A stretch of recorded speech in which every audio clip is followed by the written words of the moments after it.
عم اسماعيل فشه اقدم واحد في بنها، بقاله 28 سنه في مساكن الموالح بيعمل حلويات. واللي ما يعرفش يعني ايه حلويات، يعني فواكه اللحوم اللي هي الفشه والطحال والكبده. الراجل اللي انا رايح له دلوقتي اقدم واحد في بنها بيعمل حلويات كبد وفشه وحاجات من ديت.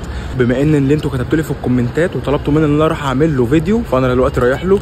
اهم حاجه تعمل لايك وكومنت واكسبلور. فتعالوا نشوف هو بيحضر طاسه الكبده من اولها لاخرها. بس وانت بتتفرج يا غالي ما تنساش تعمل لايك وكومنت. اول حاجه بينزل بالزيت والثوم والفلفل، وبعد كده بينزل بالكبده. بيبدا يحط البهارات الفلفل والمكونات السريه اللي هو بيحطها، ويرجع يحط فلفل تاني، ودوت اللي مميزه ومخلي الناس كلها تجيله علشان بيعمل الحاجه بتاعته سبايسي. بيبدا يغطي الكبده كده بالفويل علشان تستوي على راحتها، وينزل بالعيش على الطاسه عشان يسخن مع الكبده. وبعد كده بيحط بلح جوز الطيب، وبيكون مقطع طماطم عليها بهارات وخلطه سريه بينزلها على الكبده، وبيحط خضره على الطماطم مع الكبده. وبعد كده بقى بيعصر ليمون على الكبده والطماطم والحاجات دي كلها مع بعض. اول ما الكبده تقرب تستوي بينزل عليها بالخلطه دي. عامه هو ما بيعملش اطباق، بيعمل سندوتشات فقط. وسعر السندوتش بيكون في عيش بلدي وسعره 25 جنيه. العيش بيكون محمصه في بهاريز الكبده كده، فبيبقى طالع لونه احمر شويه. هو انا بصراحه ما بحبش الحلويات مبدئيا، او يمكن ما اكلتهاش الا مرتين في حياتي، بس بصراحه حبيتها قوي. ليه بقى؟ يمكن عشان الطريقه الجديده اللي هو عاملها، بيحط طماطم وتوم وحاجات من ديت. فالحاجات ديت كلها مثلا عجبتني مثلا مع الطعم. سندوتش طعمه مختلف، يمكن ما اكلتوش في اي مكان تاني، بس بصراحه عجبني جدا. بينزل لك مع السندوتش طحينه وميه سلطه. انا عايز اقول لكم كانوا في حته تانيه بجد.